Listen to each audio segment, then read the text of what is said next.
감사합니다. 하나님 말씀 구약성경 시편 28편이 되겠습니다. 구약성경 821쪽 시편 28편입니다.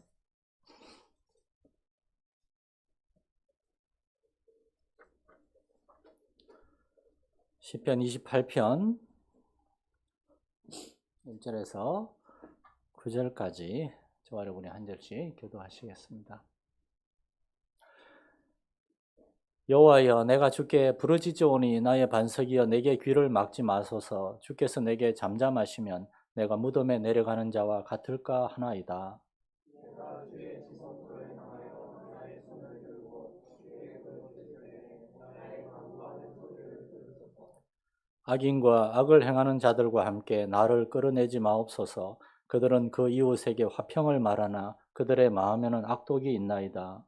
그들의 하나님과 그들의 행위가 하나되어 그들의 손이 지은 대로 그들에게 갚아 그 마땅히 받을 것으로 그들에게 갚으소서. 그들은 여호와께서 행하신 일과 손으로 지으신 것을 생각하지 아니하므로 여호와께서 그들을 파괴하고 건설하지 아니하시리로다. 여호와를 찬송하며 내 간구하는 소리를 들으시니까.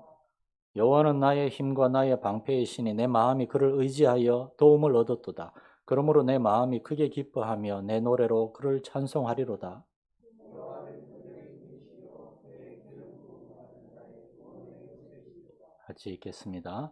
주의 백성을 구원하시며 주의 산업에 복을 주시고 또 그들의 목자가 되시어 영원토록 그들을 인도하소서. 아멘. 광고 말씀 몇 가지 드리겠습니다. 다가오는 주일엔 우리 42회 사무총회가 있습니다. 우리 사무총회 잘 준비되고 진행될 수 있도록 위해서 기도해 주시고, 혹시나 사무총회 참석 어려운 분들은 위임장을 꼭 내주시기 바랍니다. 저쪽 세예배실 준비위원회 이름이 좀 촌스럽긴 한데 학원 세예배실 지금은 계속 생각하고 있습니다. 현재로서는 대예배실을 소예배실로 할까 생각하고 있는데 공모를 원하시면 여러분 좋은 이름 모르겠습니다. 일단 대예배실, 소예배실, 저 밑에는 다용도실 그럴까, 멀티펑션룸 그럴까 지금 생각이 많은데, 일단 그 자원 저쪽 세예배실 준비위원 지난 주일날 점심 때 모였는데 다 오셔서 굉장히 이렇게 의견을 많이 주셨습니다. 이병문 집사님을 자문으로 모셨는데 원래 자문은 되게 앉아만 있어도 되는데 아주 구체적으로 많이 조언을 해주셔서 큰 도움이 됐습니다. 그리고 오늘 보니까 2층 다 짐들 끄집어내고 거의 옮겼더라고요. 근데 안에 철거를 거의 다 하는 것 같더라고요. 짐만 빼는 게 아니라 강목하고 판때기하고 많이 꺼냈던데 간판도 떼간다고 그러고 빨리빨리 진행되니 감사합니다. 이번 주일 사무총회 끝나면 가능한 다음 주에 계약을 했으면 싶은데 여러분 하나님의 그 선하신 인도하심으로 잘 진행되도록 기도 부탁드리겠습니다. 우리 한순돌 집사님이 지금 설계하고 견적하고 있는데 붓살렐과 올리와백에 주셨던 하나님 총명 지혜 주셔서 잘 이렇게 할 수 있도록 기도 부탁드리겠습니다. 우리 성도들 위해서 오늘 박성열 성도가 수협에 오려고 했었는데 아침에 그 화장실에서 넘어지셔서 뇌진탕으로 지금 누워 계세요. 내일 병원에 가야 되는데 지금 정신이 하나도 없다고 자꾸 넘어지십니다. 우리 환우들 위해서 주보 이름들이 있습니다. 우리 어르신들 위해서 많은 기도 부탁드리겠습니다.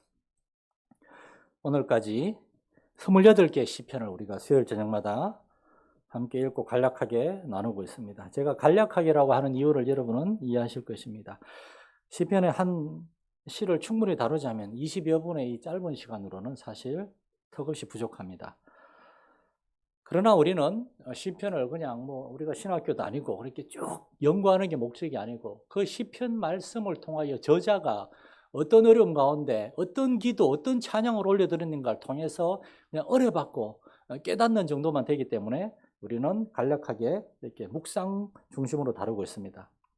그동안 다룬 28개 시편들 중에서 저자가 기록되어지 않은 1, 2편을 제외하고 26개는 전부 다 다윗이 쓴 겁니다. 그런데 저는 개인적으로 말씀드렸지만 1편과 2편도 다윗이 쓴 걸로 봐요. 그러니까 전부 다 다윗의 시를 우리가 그동안 공부한 겁니다.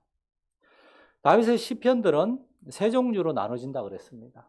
하나님 은혜에 대한 감사와 찬양시, 경배시, 감사시라고 하면 됩니다. 두 번째로는 어떤 하나님 앞에 큰 죄를 짓고 하나님 앞에 회개하며 기록한 탄원시, 회개의 시.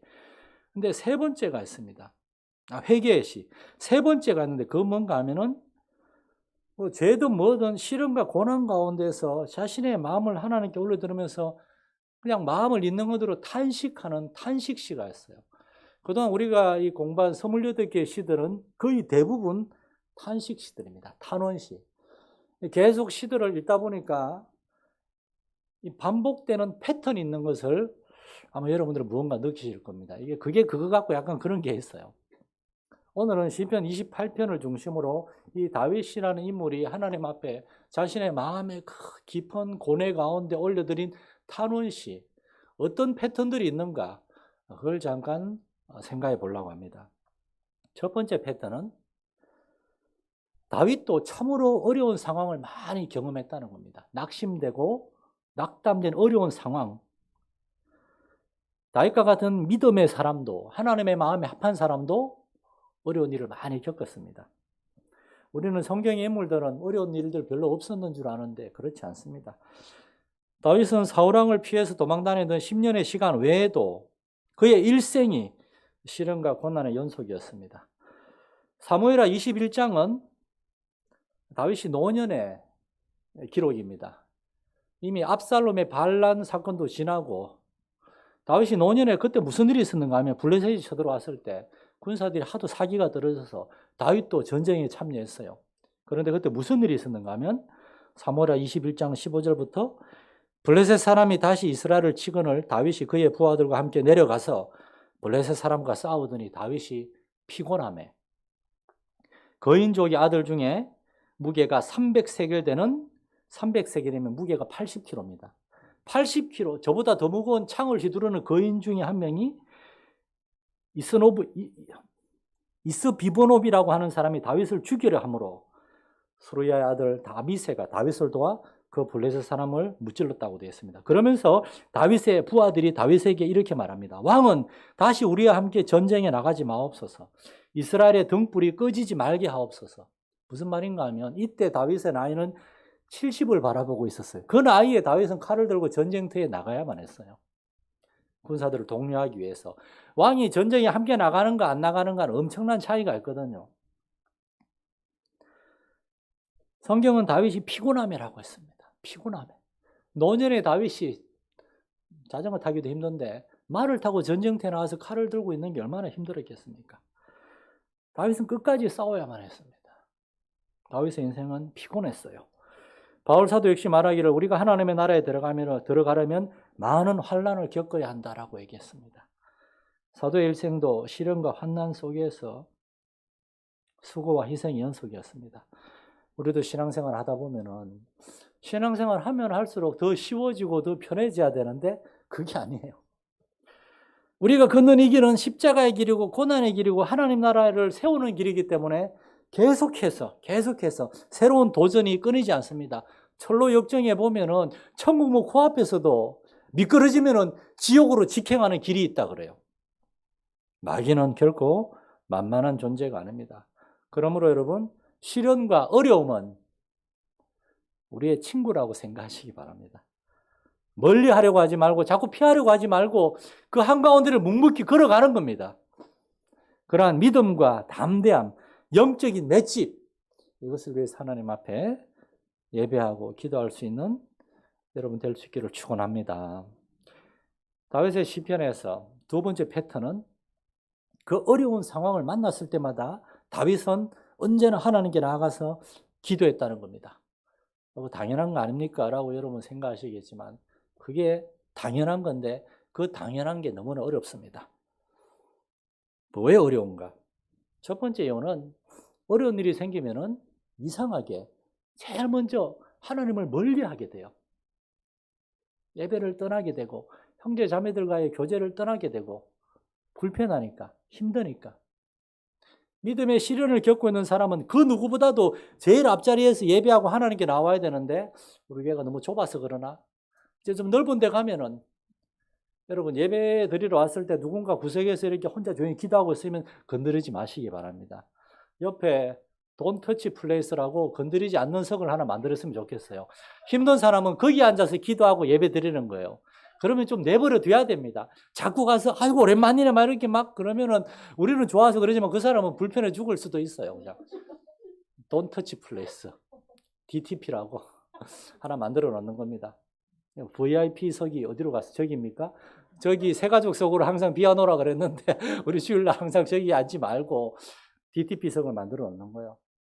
그렇게 하나님 앞에 제일 나와야 되는데 그게 쉽지가 않아요. 그리고 두 번째로 어려운 일을 만났을 때 왜 하나님께 나오기 어려운가? 어렵지 않다고 생각하는 겁니다. 내가 이겨낼 수 있다. 다윗은 일평생 영적인 싸움을 싸웠던 믿음의 용사입니다. 그러나 다윗은 한 번도 자신만만해 하잖아요.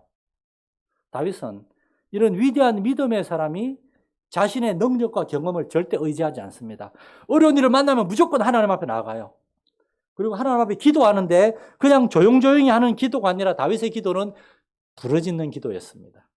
간절한 탄식의 기도요, 외침이었습니다. 오늘 1절부터 보면 여호와여 내가 주께 부르짖으오니 나의 반석이 내게 귀를 막지 마소서. 하나님한테 하나님이 들을 수 있도록 크게 외치는 겁니다.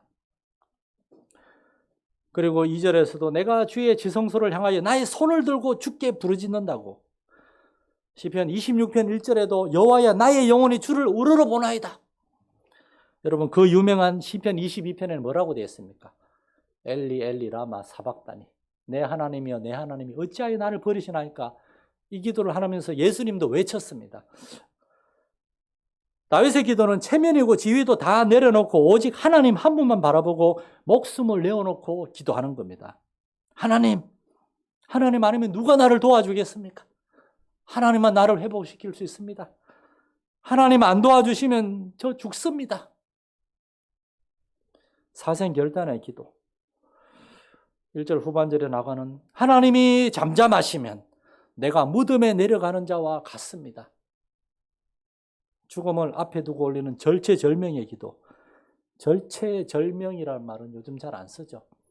절체절명, 끊을 절, 몸체, 끊을 절, 목숨명. 몸과 생명이 끊어진 것과 같은 힘든 시간이라는 겁니다. 몹시 위태롭거나 절박한 지경, 어떤 큰 병에 걸렸거나 그 외에 큰 물질의 문제나 어떤 자녀의 문제나 인간관계의 문제나 어떤 큰 어려움 가운데 우리의 마음이 완전히 툭 떨어져 가지고 도저히 다시금 회복될 수 없을 것 같은 그런 힘든 시간. 하나님이 그 강한 팔로 우리를 안아주지 않으면 도저히 일어날 수 없는 것 같은 그런 시간과 상황들이 다윗에게도 있었고 여러분 우리에게도 있을 수 있습니다. 그때 우리는 하나님 앞에 나아가야 됩니다. 다윗이 광야에서 사울을 피해 도망 다닐 때 그런 위험한 순간이 얼마나 많았겠습니까? 한 번은 광야에 엔게디 광야 동굴에 숨어 있는데 밖에서 웅성거리는 소리가 나서 잘 보니까 사울이 3,000명의 군사를 거느리고 그 동굴 앞에 진을 치고 있는 겁니다. 만약 들키면 어떻게 됐겠습니까?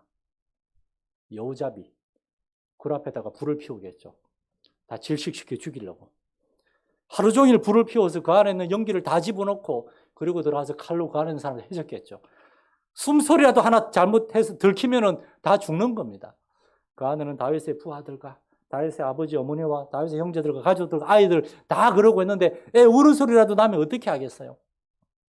다윗과 그의 군사들과 사람들 그 속에서 숨을 죽이면서 하나님께 살려달라고 기도하고 있었을 것입니다. 어느 날 다윗이 부하들과 함께 밖에 나갔다 오니까 그들이 살고 있는 시글락 성이라고 그게 아말렉 도둑들에 의해서 약탈을 당해가지고 물건도 다 뺏겼을 뿐만 아니라 가족들도 다 납치당했어요. 이 골리앗을 죽인 위대한 용사 다윗도 얼마나 힘들었는지 다윗과 부하들이 목 놓아 울었다라고 소리 높여 울었다라고 성경이 되어 있습니다. 다윗이 그 부하들이 너무나 화가 나서 다윗을 돌로 때리려고 했어요. 당신 때문이라고. 모세의 시대나 다윗의 시대나 뭐 오늘날이나 문제가 생기면 언제나 지금 다 대통령 때문이라 그러잖아요. 당연히 대통령 때문이고 다윗 때문이고 그러라고 책임자를 세운 거니까. 그때 다윗은 하나님을 힘입었다고. 그런 시간들이 너무나 많았습니다. 많은 학자들이 오늘 시편 28편을 분석하면서 이 시는 다윗이 노년에 압살롬에서 성에서 쫓겨나가지고 요단강 너머에 조만한 성에 피했을 때 그때 자신의 신세를 한탄하면서 지은 시다. 그렇게 분석하고 있습니다. 많은 적들이 다윗을 죽이려고 했는데 지금 다윗은 적들이 아니라 원수가 아니라 다윗의 아들, 다윗의 친아들 압살롬에 의해서 도망 나온 겁니다. 다윗이 낳은 아들이 다윗을 죽이려고 하는 겁니다. 다윗의 마음이 얼마나 힘들었겠습니까? 이걸 어떻게 이겨도 괴롭고 저도 더 괴롭고 그 딜레마 속에서 다윗은 하나님 앞에 절체절명의 기도를 올렸는데 그게 바로 시편 28편이라는 겁니다. 다윗은 2절에 내가 주의 지성소를 향하여 손들고 기도합니다. 부르짖습니다.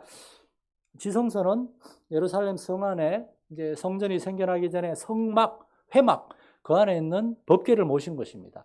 다윗은 툭하면 회막에 가가지고 지금은 회막이지만 텐트지만 때가 되면 내 아들이 이것을 정말 황금으로 큰 성전을 지을 것이다. 그걸 기대하면서 회막 앞에서 지성소 앞에서 기도하고 찬양하는 게 다윗의 영적인 습관이었는데 지금은 그걸 못 가요. 왜냐? 요단강 넘어 도망가 있으니까. 그러니까 지성소를 향하여 손들면서 하나님 거기를 바라면서 기도하는 겁니다. 절체절명의 기도. 너무 힘들고 괴로울 때 내가 원하는 대로 이루어지지 않고 세상이 나를 집어삼키려 하는 것 같고 내가 그동안 오랫동안 준비하고 애써왔던 것들이 정말 너무나 허무하게 느껴지고 사람에게 의지해도 아무 소용이 없을 때 그 무엇도 그 누구도 나를 도와줄 수가 없을 것 같은 그러한 절체절명의 순간에 여러분 하나님의 계심을 기억하시기를 바랍니다. 하나님께 나아가서 기도하고 부르짖을 수 있기를 바랍니다. 이제 저쪽 교육관 2층에 예배실을 넓게 얻게 되면 여러분 주중에 아무 때나도 거기 와서 기도하시기 바랍니다. 제 사무실은 여기예요.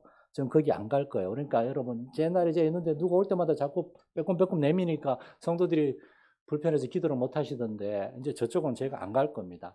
비밀번호에서 띠띠띠 누르고 들어가서 언제라도 기도하시면 됩니다. 방음 장치 잘 해놓을 거니까 제가 낮 동안에는 조용하게 음악을 좀 틀어놓으려고 합니다. 그리고 저는 여기 왔을 거니까 거기 가서 울고 부르짖고 찬양하고 기도하고 하나님 앞에서 울면서 탄식하고 토로할 때 하나님 들어주시는 줄 믿습니다. 탄식시의 세 번째 패턴이 있습니다. 급변. 하나님께 절체절명의 기도를 올리던 다윗이 갑자기 급변해서 하나님을 찬양하고 기뻐합니다. 슬픔과 애원과 탄식이 감사와 찬송과 기쁨으로 확 바뀌는 급변이 있어요. 이 다윗이 하나님 앞에 기도하는 모습을 누군가가 뒤에서 보고 있다면은 막 울면서 통곡하면서 탄식하는 다윗이 한 몇 분간 조용하다가 갑자기 두 손 들고 하나님을 찬양하면서 감사하고 기뻐합니다. 그걸 보면 우리는 다윗 왕이 아무래도 조울증이 있나 보다. 감정 조절을 못하나 보다. 너무 힘들면 저래 되나 보다라고 생각할 수도 있는데 실제로 그렇지 않습니다. 오늘 설교를 준비하면서 시편을 쭉 여러 걸 읽다가 재미있는 글을 발견했어요. 어떤 한 젊은 구약 학자가 이 다윗의 시편 22편과 28편 몇 편의 다윗의 탄식시를 연구하면서 이런 질문을 던졌대요. 왜 다윗이 갑자기 이렇게 확 급변하는가? 그러면서 어떤 논문을 썼는데 논문의 제목이 뭔가 하면 사망의 자리에서 구원함 받은 자의 탄식과 기도와 찬양. 그러면서 다윗이 왜 이렇게 급변하는지 시편 22편에 보면 다윗이 엘리 엘리 라마 사박단이라고 부르면서 나는 벌레요 사람이 아니고 사람들이 날 비방합니다. 백성들이 날 조롱합니다. 괴로워하다가 갑자기 내가 주의 이름을 형제에게 선포하고 회중 가운데 주를 찬송할 것입니다 라고 막 찬양을 합니다. 이런 급변. 오늘 본문에도 그런 급변이 있어요. 1절에서 5절까지 계속해서 다윗이 무덤에 내려가는 자 같고 다윗을 막 죽이려 하는 그런 사람들이 있고 그러다 갑자기 6절에 여호와를 찬송하며 내 간구하는 소리를 들으심이로다. 급변이 있어요. 그 이유가 무엇인가? 다윗의 탄식시의 패턴의 네 번째, 바로 하나님의 응답입니다. 하나님의 응답. 그런데 이 응답에는 하나님이 실제로 응답해 주시기 이전에 그 응답을 다윗이 확신하는 거예요. 6절에 보면은 다윗의 급작스러운 변화, 급변이 이렇게 나옵니다. 여호와를 찬송하며 그 어렵고 힘든 가운데서도 나는 여호와를 찬송할 것인데 그 이유는 내 간구하는 소리를 들으심이로다. 우리말 성경에는 하나님이 내 간구하는 소리를 들으십니다라고 되어 있는데 이 구절의 영어 성경과 이 구절의 히브리어 번역은 아주 독특해요. 현재 진행형이라고 하는 게 있어요. 과거에서부터 현재까지 어떤 일들이 계속 진행되어 오고 있는 거예요. 무슨 말인가 하면은 여호와를 찬송하며 그 이유는 내 간구하는 소리를 지금까지 듣고 계시기 때문입니다. 과거에도 하나님이 내 기도를 들으셨고 그걸 기억한 겁니다. 그 지금도 듣고 있고 그러니까 하나님이 앞으로도 내 기도를 들으실 것입니다. 이게 히브리어에 있는 독특한 표현인데 하나님 과거의 어떤 일들이 지금까지 계속 진행되고 있는데 그걸 뭐 현재 완료 진행형인가 뭐 어려운 말이 있어요. 그런 거. 하나님이 내 기도를 들으셨다. 과거형이 아니라 과거에 들으셨고 지금도 더 쉽게 번역하면 하나님이 나의 기도를 들어오고 계신다. 그런 번역입니다. 전에도 내 기도를 들으셨고 지금도 듣고 계시고 그러니까 앞으로도 들으실 것이다. 그걸 내가 알 수 있다는 거예요. 이게 바로 믿음이고 확신입니다. 그래서 다윗은 괴로워하고 탄식하다가 그렇지. 하나님이 과거에 내 기도를 들으셨고 지금도 나를 하나님 보고 계신다면은 앞으로도 들으실 거다. 그러니까 갑자기 기분이 확 좋아진 겁니다. 갑자기 마음에 확신과 담대함이 확 생겨난 겁니다. 그래서 7절에 여호와는 나의 힘과 방패이시니 내 마음이 그를 의지하여 도움을 얻었도다. 머리로 알아도 마음으로 안 올 때가 있잖아요. 여러분 세상에서 제일 먼 데가 이 머리에서 가슴까지입니다. 30cm밖에 안 되지만 머리로는 알겠는데 믿어지지 않고 머리로는 알겠는데 계속 두렵고 답답하고 초조하고 그런데 어느 날 갑자기 내 마음이 하나님 의지하여 도움을 얻고 그러므로 내 마음이 거기에 기뻐하며 그를 찬송하게 되는 겁니다. 어느 날 갑자기 내 마음이 깨닫게 된 겁니다. 그리고 다윗은 자신만이 아니라 하나님을 찾고 의지하는 모든 사람의 기도도 하나님은 듣고 계시고 응답하시고 반드시 구원하고 복 주실 거라 그렇게 얘기했습니다.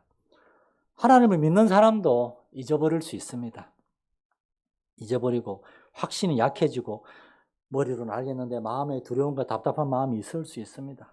여러분 그때 우리는 하나님께 나아가는 겁니다. 부르짖고 외치고 하나님이 내 마음에 확신과 담대함, 평강을 주실 때까지 부르짖고 기다리는 겁니다. 그리고 마침내 실제로 세상 가운데서 우리의 가정 가운데 우리의 직장 가운데 당장의 문제가 해결되지는 않았지만 그러나 우리는 응답을 받은 겁니다. 아, 하나님 내 마음에 확신을 주셨기 때문에 믿음을 주셨기 때문에 됐다. 돌아가는 겁니다. 이제 지난 몇 년 동안 우리는 하나님 앞에 교회를 위해서 얼마나 많이 기도했습니까? 얼마나 많이 기도했습니까? 하나님 새로운 건물입니까? 아니면 넓은 예배실입니까? 기도하고 기다려왔는데 갑자기 정말 은혜란 단어에 대해서 재작년에 작고하신 캐나다의 유진 피터슨 많이 들어보셨을 것입니다. 유진 피터슨 목사님이 은혜라는 단어에 대해 이렇게 설명을 했습니다. 전혀 기대하지도 못하고 있을 때 갑자기 하나님이 주시는 선물, 그게 은혜라는 거예요. 너무 은혜. 생일 선물 엄마 아빠가 뭘 준비했나 궁금한데 잊어버린 것 같아요. 근데 갑자기 생일날 아침 눈 떴더니만 머리맡에 이만한 노트북이라든지 뭐 핸드폰 새 거라든지 그런 게 떡하니 있는 거예요. 전혀 잊어버렸나 보다 했는데 있는 겁니다. 하나님이 갑작스럽게 우리에게 응답해 주셨습니다. 9절 말씀에 주의 백성된 하나님께서 주의 백성을 구원하시고 주의 산업에 복을 주신다 그랬는데 참으로 주의 백성된 우리 교회를 복 주심을 경험했습니다. 여러분 이 하나님은 우리 각자의 삶 속에서도 동일한 구원의 하나님이시고 응답하시는 하나님인 줄 믿으시기 바랍니다. 하나님 안에서 하나님과 함께 일하시고 하나님과 함께 공부하고 하나님 안에서 우리 열심히 살아갈 때 우리가 감당할 수 없는 일들은 우리가 해결할 수 없는 일들은 하나님이 책임져 주십니다. 하나님 우리의 목자가 되시어 영원토록 저와 여러분을 인도하실 줄 믿습니다. 살아계신 하나님 아버지, 참으로 압살롬의 반란 가운데 다윗은 자신의 아들의 그 반역을 보면서 얼마나 마음이 괴롭고 그랬겠습니까? 하나님 어떻게 이런 일이 있을 수 있습니까? 괴로워하고 답답하고 탄식하고 부르짖는 다윗에게 하나님이 그 마음에 믿음과 확신, 평강을 주셨습니다. 살다 보면 우리가 해결할 수 없는 그러한 영적인, 감정적인, 정서적인 어떤 큰 어려움, 실패, 낙심, 낙담을 경험하게 될 때, 우리가 도저히 이겨낼 수 없는 그러한 일을 만났을 때 하나님께서 반드시 피할 길을 내시거나 우리를 안으사 그 일들 너머로 우리를 인도하여 주실 줄 믿습니다. 오직 우리는 도망가지 말게 하시고 피해가지 말게 하시고 이 길을 묵묵히 걸어갈 수 있는 우리 성도들 한 사람 한 사람 되게 하시고 우리 마산 열린교회 되게 해 주옵소서. 우리 주 예수님 이름으로 기도드립니다. 아멘. 하늘에 계신 우리 아버지, 아버지 이름을 거룩하게 하시며 아버지의 나라가 오게 하시며 아버지의 뜻이 하늘에서와 같이 땅에서도 이루어지게 하소서. 오늘 우리에게 일용할 양식을 주시고 우리가 우리에게 잘못한 사람을 용서하여 준 것 같이 우리 죄를 용서하여 주시고 우리를 시험에 빠지지 않게 하시고 악에서 구하소서. 나라와 권능과 영광이 영원히 아버지의 것입니다. 아멘.